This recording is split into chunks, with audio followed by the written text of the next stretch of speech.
Para que servem os milagres? Por motivos óbvios, eu tenho me perguntado isso.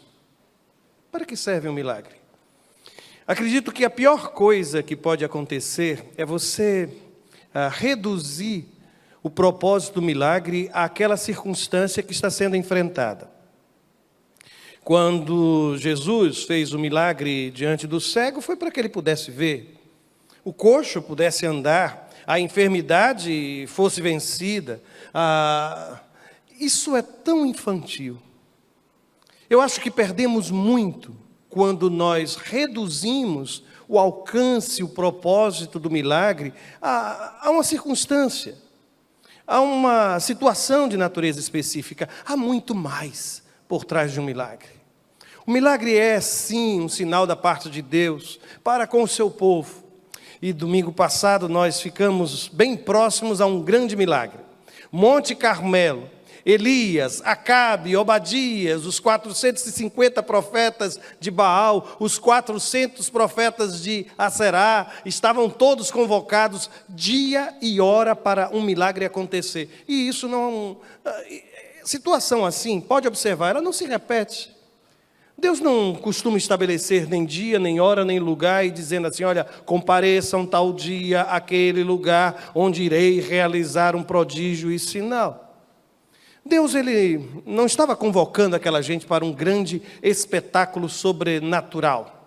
Deus não estava convocando aquelas pessoas para se reunirem no alto do Monte Carmelo para um show pirotécnico, fogo vai descer dos céus. Não. Há um propósito por trás dos milagres e a minha pergunta continua. Para que os milagres servem? Qual a utilidade dos milagres? Eu deveria hoje, pela manhã, terminar toda aquela história de Obadias, Elias, Acabe, Jezabel, mas eu só vou ler um verso, que é o versículo 21 do capítulo 18. Aliás, por falar em Jezabel, eu fiz o meu dever de casa. Eu fui conversar com a teóloga com quem compartilho a vida e perguntei, enfim, me conte, na sua opinião, por que Jezabel não foi para o Monte Carmelo? Resposta, mulher tem sexto sentido. Ela percebeu que aquilo ia dar errado. Ou quem sabe até, eu depois fiquei pensando, não terá sido assim, ele não me perguntou antes de marcar, então eu também não vou. Mas eu disse, não, vou ficar com a palavra da Cláudia. Ela sabia que não ia dar certo, ficou de longe, aguardando para então, só depois, tomar a sua iniciativa. Pelo sorriso feminino que eu ouvir, ocupar todo esse espaço, encher todo esse espaço, eu acredito que há grande probabilidade que esta seja a resposta certa. Mas deixe-me ler. 1 Reis, capítulo 18, verso 21. A Bíblia diz assim, Elias dirigiu-se ao povo e disse, até quando vocês vão oscilar entre duas opiniões? Se o Senhor é Deus, sigam-no. Mas se Baal é Deus, sigam-no. Aí a Bíblia diz que o povo, porém, nada respondeu. Tem uma pergunta neste texto que provavelmente ocupa lugar de honra em meio à provação. É quando a gente pergunta, meu Deus, até quando? Até quando? Até quando eu vou estar sofrendo? Até quando eu vou estar vivendo essa situação? Até quando nós vamos estar enfrentando este problema? Até quando? Até quando? Só que o texto põe estas duas palavras, esta indagação, na boca do próprio Deus. Recorde, Elias dirigiu-se ao povo e disse, até quando? Essa era a palavra do Senhor para o povo de Israel. Até quando? Quando eu li isso, sabe a sensação que eu tive? É que quando o profeta perguntou até quando, provavelmente ele estava fazendo referência àqueles 3 anos e meio de seca, que Israel, 3 anos e meio de seca que Israel havia experimentado. É como se ele estivesse dizendo, olha, nós passamos dias terríveis. Nós vimos muitos dos nossos morrerem de fome. Faltou água. A cidade virou um caos. Mas não é possível que depois de todo esse tempo, Vocês ainda estão cocheando, vocês ainda estão oscilando entre dois pensamentos. Ele está dizendo: será que a provação não lhe serviu de nada? Será que todo o problema que foi criado por causa daquele seu comportamento, você agora vai repetir? É como se ele estivesse dizendo: quando é que você vai aprender? Quando é que você vai crescer? Vai continuar um menino, uma criança mimada, repetindo os mesmos comportamentos? Quando isso vai chegar ao fim? Até quando? Isso me impressiona, sabe, irmãos? Porque os profetas de Israel, lá do 8º século, eles estabeleceram um princípio de que a história, ela é como que o palco da manifestação da soberania divina.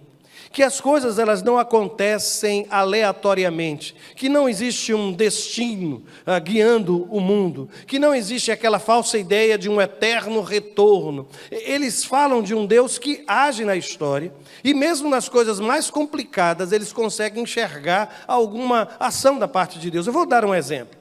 Amós, quando ele escreve o seu livro, lá no capítulo 4, versículo 8, ele diz assim: gente de 2 ou 3 cidades ia cambaleando de uma cidade a outra em busca de água, período de seca. E aí o texto diz: sem matar a sede. E aí o texto continua dizendo: e ainda assim vocês não se voltaram para mim, declara o Senhor. A minha pergunta é a mesma: até quando você vai resistir à graça de Deus? O que eu acho estranho é que aqueles que resistem à graça de Deus não conseguem resistir à tentação e o pecado. Aqueles que conseguem lutar contra a vontade de Deus na sua vida são aqueles que primeiro cedem diante de qualquer possibilidade de tentação na sua vida pessoal. A minha pergunta é simples: até quando? Esse foi o questionamento do profeta Elias. E para mim, nesse texto, o que também me surpreende é que a indiferença, ela se espalhou por todo Israel, tornou-se como que uma enfermidade de todos. Todos em Israel pareciam viver a dimensão da indiferença. Por quê? Diz o texto sagrado que a partir daquele momento, quando Elias falou, ele disse: até quando? Ele se dirige a todo o povo de Israel. E eu fiquei me perguntando, deixa eu voltar aqui porque eu preciso dizer isso. Como é que alguém que foi tão abençoado por Deus consegue se distanciar tanto dele? No caso específico de Israel, eu percebi que aqueles 22 anos do reinado de Acabe destruíram praticamente todos os princípios e valores que foram plantados desde o cativeiro, desde o período em que estiveram no Egito, desde a peregrinação no deserto. Todas as experiências até então foram destruídas num período de 22 anos. Por isso, não subestime o poder do palácio. Não, eu vou repetir. Não subestime o poder do palácio. Acabe conseguiu destruir todos os valores morais, espirituais do povo de Israel no seu período de governo. E eu vou mais longe. É impressionante porque a Bíblia vai dizer, no capítulo 16, versículo 30, primeiro livro de Reis, que Acabe, o filho de Omri, fez o que o Senhor reprova, e aí faz questão de dizer: olha o epitáfio deste homem, mais do que qualquer outro antes dele. Se não for bastante, veja 1 Reis, capítulo 16, 33. Ele, no caso Acabe, provocou a ira do Senhor, o Deus de Israel, mais do que todos os reis de Israel antes dele. Este foi o rei que se notabilizou, que se tornou imortal pelo fato de ter sido o pior de todos. E esse rei, no poder, trouxe todo esse sentimento de indiferença, promoveu esse sincretismo religioso. Você sabe o que é sincretismo? É a mistura de religiões, de pensamentos religiosos. As doutrinas, os ensinos parecem conviver lado a lado. Foi isso que aconteceu. Tudo por conta de um homem que se sentou no palácio, que se vendeu nos seus acordos comerciais, casando-se com Jezabel, que permitiu que Jezabel fizesse de Israel um lugar onde Baal estava sendo adorado. Você pode imaginar alguém colocar um poste ídolo dentro disso aqui, irmãos? Os irmãos já imaginaram alguém chegar aqui e colocar dentro deste lugar uma imagem a Baal? Foi o que aconteceu. O período de reinado de Acabe, ele foi tão duro para a história do povo, que lá no primeiro livro dos reis de Israel, no capítulo 16, versículo de número 34, tem uma nota que às vezes até passa despercebida. A Bíblia diz assim: durante o seu reinado, o reinado de Acabe, Hiel de Betel reconstruiu Jericó. E aí o texto avança. E você fica perguntando, mas por que esse registro? Não se recorda? Quando Jericó foi destruída, houve uma maldição sobre aquela cidade. Em Josué, no capítulo 6, 26, está escrito assim: maldito diante do Senhor seja o homem que se levantar e reedificar esta cidade de Jericó. Com a perda do seu primogênito afundará, e com a perda do seu filho mais novo lhe colocará as portas. Quando reina uma indiferença, até uma palavra tão dura quanto essa, irmãos, acaba sendo tratada como se ela nunca tivesse sido pronunciada. E se você for olhar no texto sagrado, este homem que reconstruiu Jericó acabou pagando este alto preço. Porque quando a indiferença, quando tanto faz, sabe, quando o tanto faz começa a reger a minha vida, a sua vida, a gente se esquece dos valores, dos princípios, dos fundamentos, dos avisos de Deus, daquilo que está escrito. E o resultado é desgraça. E desgraça para a própria família. E sabe quando isso aconteceu? No período de Acabe. E eu vou dizer-lhes, eu acredito que Acabe influenciou por demais, esse tipo de comportamento. Porque quando um rei faz isso, o que se pode esperar dos seus súditos? Esse é, sem dúvida, o grande perigo de ter um coração assim, sempre oscilante.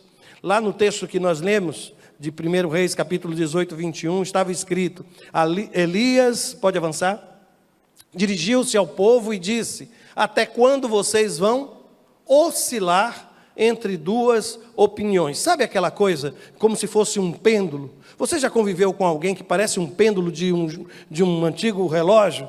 Que ora está feliz, ora está com raiva, ora está bem, ora está irritado, que ora está dizendo eu vou fazer isso e logo imediatamente não vou. Todos os dias tem uma ideia, e é sempre uma ideia assim mirabolante, né, de fazer alguma coisa. E na manhã seguinte já desistiu daquele projeto, já começa um outro. O texto sagrado está dizendo que Israel começou a oscilar. E aí no texto se fala em duas opiniões. E eu vou dizer-lhes uma coisa: eu tive saudade desse tempo.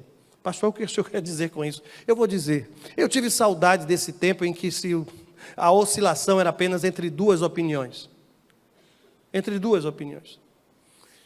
Pastor, eu ainda não entendi, eu vou ser mais claro. Hoje nós vivemos num mundo onde a ideia da multivisão, da multicultura, da multi-isso, tem criado muito mais do que duas alternativas. E todo aquele que apresenta duas alternativas tem sido chamado de maniqueísta. A vida não é bem assim, certo, errado, bem ou mal, falso, verdadeiro. Existe como que um espectro que vai da verdade até a mentira, do verdadeiro até o mentiroso. Existe um espectro, a vida não é bem assim. Isso é tão forte que eu só vou citar. Esse é um assunto extremamente delicado, mas eu não sei se vocês já viram, eu fui fazer uma pesquisa sobre identidade de gênero, e aí descobri que tinha lá 10, daqui a pouco eu vi um texto da ONU, onde apareceu mais de 30, daqui a pouco eu vi um outro dizendo que tinham 70, e o último que eu vi, 72. 72 identidades possíveis, e sem que isso seja conclusivo. Sem que isso seja conclusivo. Foi por isso que eu disse há pouco, eu dei aquele suspiro, que até sinto falta daquele tempo, saudades daquele tempo, em que as pessoas cocheavam somente entre dois pensamentos. E no caso bíblico, isso vai aparecer de uma forma tão clara. Consegue lembrar da palavra oscilar? Eu não sei qual a sua tradução, mas algumas traduções trazem a expressão cochear, que é manquejar, que é literalmente ficar pulando de um lado para outro. Está aqui, está ali, estou aqui, estou ali, estou aqui, estou ali, estou aqui, estou ali. Sabe, irmãos, eu fico imaginando que tem muita gente fazendo disso a sua estrutura de vida com Deus. Salta de um lado para outro, de igreja para o mundo, de mundo para cá, daqui para lá. Eu não sei se você já percebeu, até na vida afetiva, tem gente que vive saltando de um lugar para outro, de um lugar para outro. Aí, eu não sei o que é que eu quero. Cresça, pelo amor de Deus. Até quando vai viver assim? Essa inconstância, gente, É coisa de menino, é coisa de criança na fé, é falta de maturidade espiritual. E é isso que o Elias está, de alguma forma, colocando diante do povo. Eu me lembrei de Jesus pregando o Sermão do Monte, Mateus 6:24, quando ele diz que a gente precisa escolher entre Deus e a riqueza. Quando ele diz, não podeis servir a Deus e a Mamon. Pode passar, por favor. Vai em frente. Isso. Não podeis servir a Deus e a Mamon ao mesmo tempo. Eu não posso ficar cocheando, oscilando de um lado para outro. Depois, observem, o apóstolo Paulo, escrevendo aos Gálatas, capítulo 5:17, ele fala de um lado a carne, do outro lado o espírito. E ele diz, olha, a carne cobiça contra o espírito cobiça contra a carne. Há uma luta entre os dois e eu não posso estar cocheando. Espírito, carne, espírito, carne. E eu fico, parece que a gente tem aquela síndrome de Pedro, né? Que numa hora certa fala pelo Espírito, tu és o Cristo, Filho do Deus vivo. Aí imediatamente depois fala pela carne, e aí é repreendido. Parece que a gente oscila tanto, que eu vim de lhes dizer, chega de cochear, Deus e Mamon, carne e Espírito, e vou mais, graça e obras. Em Romanos 11:6 ele diz, mas se é por graça já não é pelas obras, de outra maneira a graça já não é graça. E aqui nós mergulhamos, e eu fico tão impactado pela segunda parte daquele versículo 21 que lemos no início. Porque Elias disse, na sua continuação, se o Senhor é Deus, sigam-no. Mas se Baal é Deus, sigam-no. O que lhe chamou a atenção nessa afirmação? Eu vou repetir. Imaginem se eu aqui estivesse chegando, e fosse eu, o Elias, e eu estivesse olhando para você e dissesse, olha, se o diabo é Deus na sua vida, siga. Se Deus é o Deus da sua vida, siga. Se o Deus da sua vida é o seu prazer, vá. Mergulhe nisso. Se a consagração, se a santidade, se a busca de estar perto de Deus é o que lhe move, santifique-se. Eu provavelmente não seria bem acolhido por muitos. Porque eu sinto falta nesse texto, sabem do que, irmãos? A Bíblia vai me mostrar, primeiro, que o comportamento humano acaba por refletir aquilo que eu e você, nós referenciamos como Deus em nossas vidas. Aí ele diz, olha, se o Senhor é Deus, siga. Se Baal é Deus, siga. E sabem, o profeta, ele não faz um discurso desafiando Israel a abandonar o Deus Baal. Sabe aquela história, olha, não fala muito não, porque eu estou na beira, se empurrar eu vou cair. Ele olha para o povo de Israel, bom, é isso que você quer da sua vida? Vá. Agora assuma as consequências da sua escolha. Não é isso que você quer, é Deus que você quer, então consagre-se ao Senhor. Mas ficar cocheando, diz o texto sagrado, ficar oscilando entre as duas coisas, não vem de Deus para a sua vida, absolutamente. Eu acredito que o pior dos perdidos, irmãos, é aquele que está na igreja todos os domingos, sem qualquer compromisso com a santidade. Não é isso que Deus quer. Não é isso que Deus quer. E querem saber por que eu disse que ele é o pior? Eu me lembro do texto de Apocalipse dizendo, olha, ou quente ou frio, porque eu morro no vomito da minha boca, lembram-se disso? É porque gente assim, que se acostumou com uma prática religiosa, que visita um templo sagrado todos os domingos, que tem um livro considerado sagrado em sua cabeceira da cama, gente assim vive a ilusão de que tudo isso é significativo, de que ele é de todos o mais santo. E é esta ilusão, essa indiferença, é esse caminhar como se tudo fosse possível, sabe? Que faz com que ele se distancie cada vez mais de Deus. Mas a palavra do profeta Elias ainda me chama a atenção, porque se você me perguntar, pastor, a pergunta inicial foi para que serve um milagre? Eu vou lhe responder. Meus irmãos, eu acredito que nós precisamos de um despertamento espiritual. E milagres acontecem para despertar o povo de Deus, para nos acordar, para fazer com que a gente acredite, ou volte a acreditar, ou passe a acreditar, que Deus é o Deus que opera milagres, que Ele tem poder sim. Milagres acontecem, irmãos, para despertar a fé no meu coração e no seu coração. E esta igreja, eu vou falar de mim, eu não posso desperdiçar o milagre que vivi. E os irmãos que se juntaram à nossa família, por favor, em nome de Jesus, não desprezem tudo que nós vimos, irmãos, do agir de Deus. Ah, mas por quê? Muita gente pergunta, mas como é que isso acontece com um pastor de uma igreja? Deixa eu lhe dizer, em meu coração, eu tenho hoje uma convicção. Deus não nos permitiu passar por tudo isso, somente em função daquilo que eu precisava aprender, mas daquilo que todos nós precisamos aprender diante de Deus. Algumas vezes nós somos provados, irmãos, e o propósito dessa provação não é nem aquele, não se limita àquele que está sendo provado, mas àqueles que estão em volta.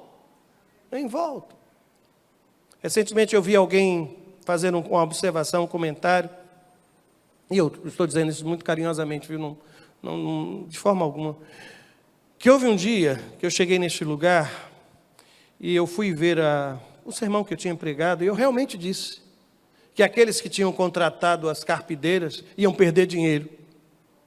Lembram-se disso?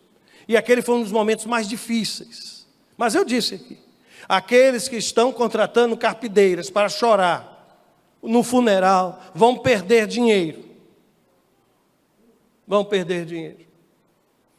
Mas milagres, irmãos, acontecem exatamente assim. Quando eu não posso mais, quando eu não tenho mais. Se milagre fosse para ser explicado, deixaria de ser milagre. Oh, meu Deus! Ah, pastor, mas como aconteceu? Sei não! Não sei, mas só sei que Deus fez. Ah, mas como foi que você voltou a andar? Você não era cego, você não era paralítico, como está enxergando, está isso, está aquilo? Eu não sei, só sei que Deus fez, irmãos. E quando Deus age assim no meio da sua igreja, separa a família do pastor da igreja, e permite que a gente passe por tudo isso, vocês compartilham o meu sofrimento, eu fico perguntando, para que isso? Se não for para que esta igreja, para que eu, pastor, sabe, quebrante o meu coração, me dobre diante de Deus, Deus estaria brincando conosco, como um sádico, teria permitido que tudo isso acontecesse para nos ver chorando, para nos ver. Por que aconteceu o que aconteceu na sua casa? Por que você acha que aconteceu tudo aquilo? Foi para quê? Para você contar histórias depois?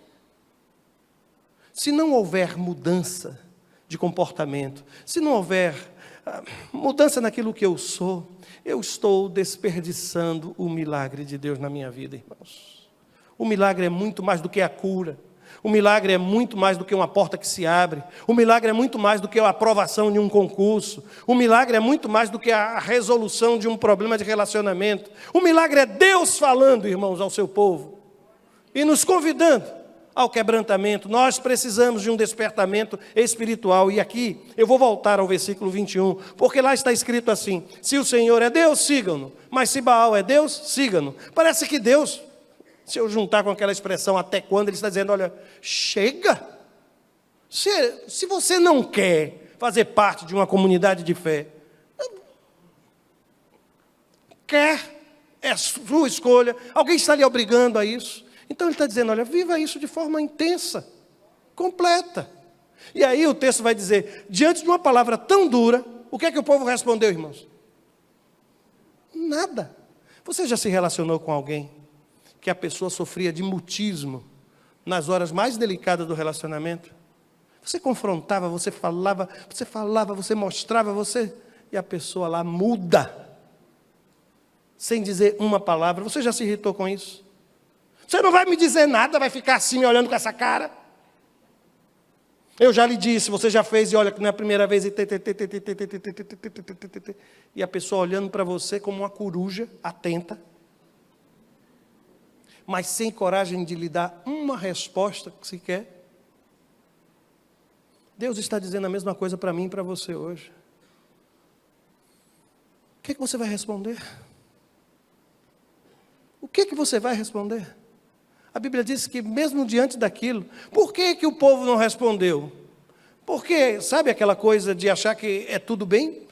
E eu preciso escolher entre Deus e Baal? E eu preciso escolher entre isso e isso? Sabe, para mim não tem nada demais. Tem nada demais. Eu posso ficar com a minha esposa e com uma outra mulher, ou com outros casos fora do casamento, desde que ela não perceba, desde que ela não descubra. Ah, pastor, eu posso estar na igreja, mas eu posso viver lá fora da maneira mais... como se Deus não existisse. Eu preciso fazer essa escolha? Eu preciso fazer essa escolha? Aí a gente mantém silêncio. Eu hoje quero lhe dizer, irmãos, sabem que nós precisamos oferecer alguma resposta ao Senhor. Lá no passado, na história do povo de Israel, quando ainda sob a liderança de Josué, Josué percebendo que a vida deles já estava ao final, estão ocupando a terra, ele olha para o povo de Israel e diz o seguinte: olha, se porém não lhes agrada servir ao Senhor, escolham hoje a quem irão servir. Pareceu até dura aquela palavra anterior, né? Mas a Bíblia é assim, gente. O Senhor não quer que você fique aqui porque está ficando, porque se acostumou, porque não sabe se quer, não sabe se não quer. Decida-se. Aí o texto diz, olha, se aos deuses que os seus antepassados serviram além do Eufrates, ou aos deuses dos amorreus em cuja terra vocês estão vivendo, ele mostrou várias opções, né? Mas aí ele conclui dizendo, olha, mas eu e a minha família serviremos ao Senhor. Aí nesse dia, a Bíblia diz que o povo de Israel respondeu. Então o povo respondeu, longe de nós abandonar o Senhor para servir a outros deuses. Eu não sei onde ficou essa promessa, mas se você fecha o livro de Josué, aparece o livro de Juízes. E a vida do povo de Israel no período de Juízes é a pior possível. E a justificativa é que aquela geração cresceu sem conhecer o Deus que havia realizado os milagres no meio do seu povo. Essa geração falhou. Nós falhamos. A minha geração tem uma enorme dívida com jovens e adolescentes. Com essa nova geração, irmãos. Nós temos uma enorme dívida. Nós não fomos santos como deveríamos ter sido. Nós não fomos exemplo como deveríamos ter sido. Nós tratamos como se fosse inocente, como se fosse inofensivo, algumas coisas que começaram a ocupar espaços em nossos aparelhos de TV lá atrás. Fomos nós que sentamos para sorrir.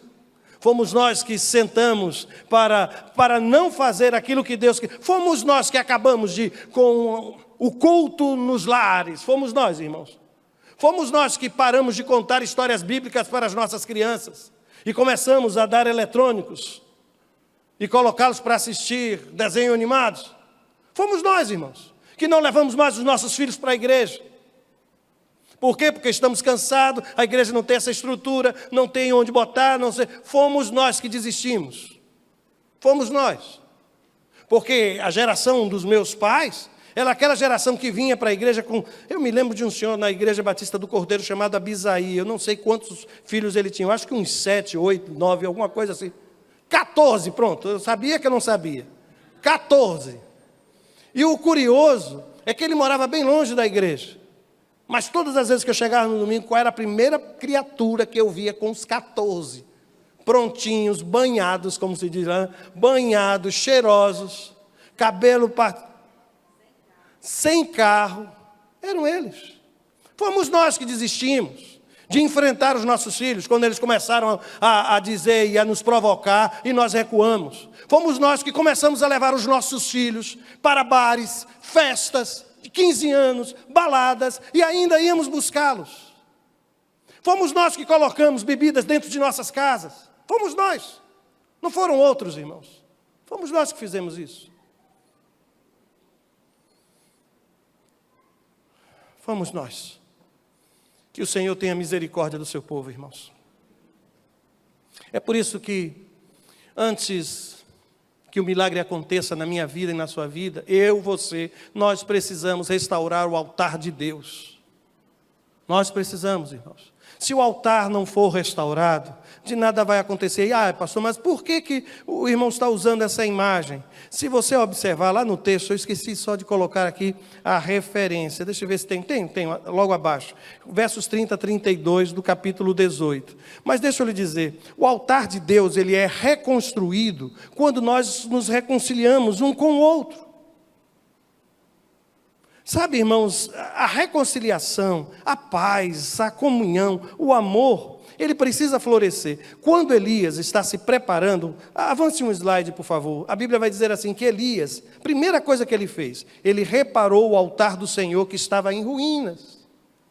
Depois apanhou 12 pedras, uma para cada tribo dos descendentes de Jacó. Deixa eu só lhe perguntar, onde foi que Elias exerceu o seu ministério? Foi no Reino do Norte ou Reino do Sul? Reino do Norte. Quantas tribos estavam ligadas ao Reino do Norte? 10. Quantas pedras ele tomou? Ele não deveria ter tomado 10 tribos.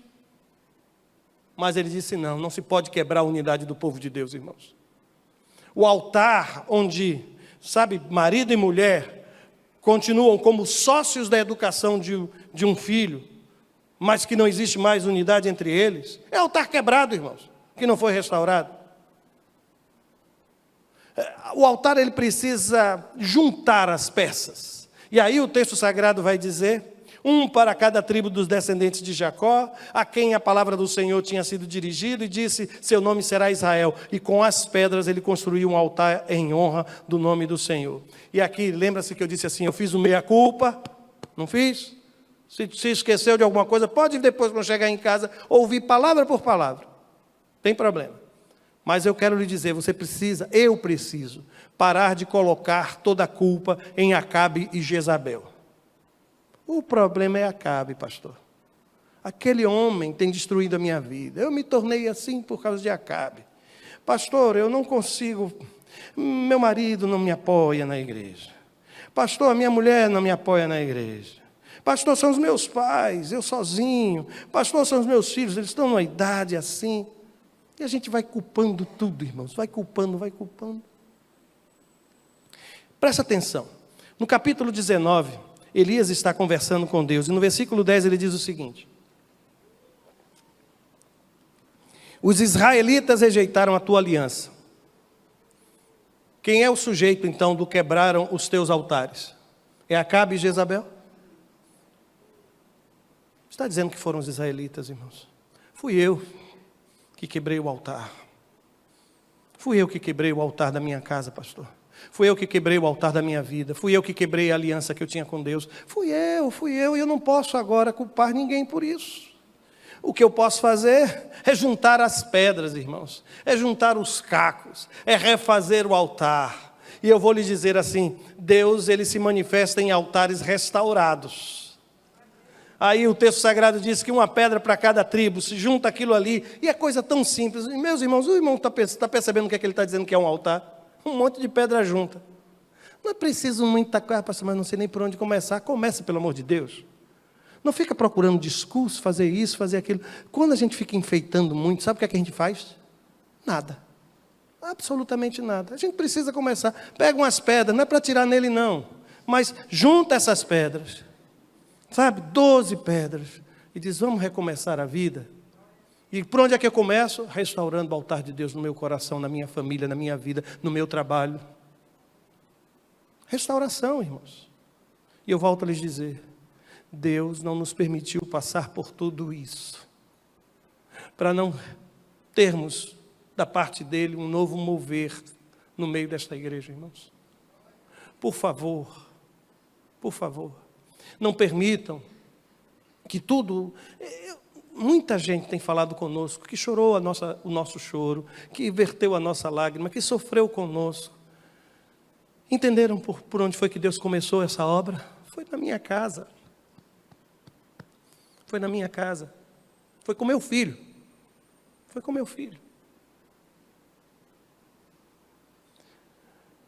Se o diabo, irmãos, tivesse uma missão para fazer em 7 dias, destruir essa igreja, por onde é que os irmãos acham que ele iria tentar começar? Não seria A resposta não seria minha casa? Vou fazer a pergunta de uma outra forma. Se Deus deseja reconstruir o altar de Deus nessa casa, neste lugar, por onde é que Ele iria começar, irmãos? Juntem-se a nós. Somos 12 pedras, irmãos, e ninguém pode ficar de fora. Ninguém pode ficar de fora. Porque o que eu preciso, irmãos, é reconhecer que quando Deus realizou aquele milagre, o povo de Israel chegou finalmente a uma compreensão. Lembra-se daquele silêncio? Finalmente o silêncio foi quebrado, porque o povo de Deus começou a confessar a grandeza do Senhor. Versículo 39, depois que tudo aconteceu, o fogo desceu do céu, a Bíblia diz assim: quando o povo viu isso, todos caíram prostrados e gritaram: o Senhor é Deus! O Senhor é Deus! Não me ache louco, mas você pode dizer isso comigo? Vai! O Senhor é Deus, de novo, o Senhor é Deus. Você já imaginou o impacto disso? Do alto de um monte Carmelo, o povo a gritar: o Senhor é Deus, o Senhor é Deus. Foi quando eles viram, irmãos. A palavra do profeta permaneceu sem resposta, mas a ação de Deus encontrou resposta no coração daquela gente. Deus está nos convidando, irmãos, a viver um novo tempo de fé. O milagre não é uma demonstração do poder de Deus, mas um convite ao quebrantamento. E aqui eu vou fazer referência somente a uma palavra feita pelo profeta Elias, no versículo 39. Ele está orando, e diante dele tem um altar feito com aquelas 12 pedras, tem o animal que foi partido em pedaços, tudo está inundado de água. Aí ele começa a orar e pedindo a Deus para que o fogo pudesse vir e consumir aquela oferta. Na oração ele diz assim: responde-me, ó Senhor, responde-me para que este povo saiba que tu, ó Senhor, és Deus. Ele não está preocupado com ele. O foco é Deus. E aí ele diz assim: e que fazes o coração deles voltar para ti. Então, lembra-se daquela primeira pergunta que eu lhe fiz: para que serve um milagre? À luz dessa palavra de oração do profeta, para que foi que tudo aquilo aconteceu? Para que foi, irmãos? Para que o povo se voltasse para Deus. É isso. Assim, é somente isso. Deus está lhe convidando a voltar para perto dele, a restaurar o altar dele na sua vida, a assumir o privilégio de servi-lo. Eu não estou falando de funções, sabe? Mas ser um homem consagrado, uma mulher consagrada, dedicado, dedicada. É isso que Deus quer, irmãos. Ele quer que nós voltemos para Ele. Eu quero desafiar você a responder, e eu, em nome de Jesus, Senhor, eu suplico que nenhum de nós fique em silêncio agora, Pai. Diante de tudo que ouvimos, Pai, põe resposta na boca do teu povo. Põe resposta em nossos lábios. Feche os seus olhos e converse com Deus.